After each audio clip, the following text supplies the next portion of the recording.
നമ്മൾക്ക് ഈ negative energy തലയിൽ ഇങ്ങനെ കയറ്റി നടക്കാൻ എല്ലാ ആളുകളും ആദ്യം അത് ഒഴിവാക്കുന്നു.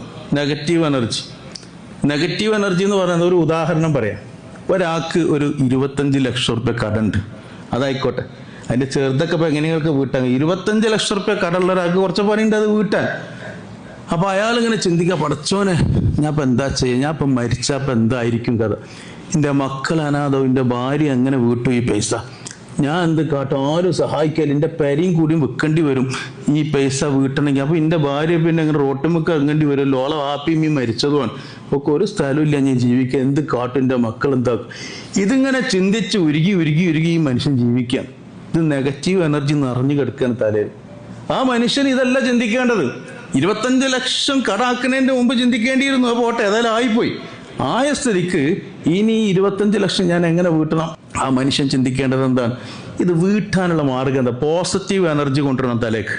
ഇതെങ്ങനെ ഞാൻ വീട്ടണം? കുറെ ആൾക്കാർ കട ഉണ്ടാവും, അതുകൊണ്ടാണ് ഞാനത് പറയാൻ കാരണം.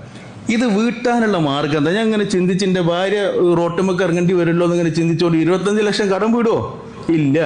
വീട്ടാൻ എന്താ മാർഗം? നിലവിലുള്ള എൻ്റെ ജോലി കൊണ്ട് 25 വീട്ടാൻ പറ്റൂല്ലേ? വീട്ടാൻ പറ്റൂല. അപ്പൊ ആ ജോലി ഒഴിവാക്കിയാൽ പിന്നുള്ള ജോലിയും പോകും. അപ്പൊ ഈ ജോലിനോട് കൂടെ തന്നെ വേറൊരു വരുമാന മാർഗം കിട്ടാൻ എന്തെങ്കിലും മാർഗം ഉണ്ടോ? അത് ഇയാൾ ചിന്തിച്ചിട്ടില്ല അതുവരെ. എന്നും ചിന്തിക്കണം എന്താണ്? ഭാര്യ റോട്ടുമൊക്കെ ഇറങ്ങുന്ന പ്രശ്നം, മക്കൾ എത്തിമാനം, ഇതല്ലേ തലൻ്റെ ഉള്ളിലുള്ളത്. അപ്പൊ അത് മാറ്റിയിട്ട് ചിന്തിക്കുക, ഇത് വീട്ടാനുള്ള മാർഗം. എനിക്കൊരു മാസം കൊണ്ട് 1 ലക്ഷം റുപ്യ ഉണ്ടാക്കാം, എന്താ മാർഗം ഉള്ളത്? ചിന്തിക്കുമ്പോൾ അള്ളാഹു തആല ഇട്ട് കൊടുക്കും തലയിൽ. ആ നെഗറ്റീവ് എനർജിയിൽ നിന്ന് മാറി പോസിറ്റീവ് എനർജിയിലേക്ക് ഇയാൾ വന്നിട്ടുണ്ടോ നോക്കും പടച്ചോൻ. അത് എപ്പോഴാണ് വരുന്നത്? അപ്പം അള്ളാഹു സുബ്ഹാനഹു വ തആല ഇയാൾക്ക് മാർഗങ്ങൾ കാണിച്ചു കൊടുക്കും. അവിടെയാണ് ഇയാൾക്ക് പോയിന്റുകൾ കിട്ടും. വരുമാന മാർഗങ്ങൾ ഇങ്ങനെ പലതും ഇയാളെ മുമ്പ് ഇങ്ങനെ വരാൻ തുടങ്ങും.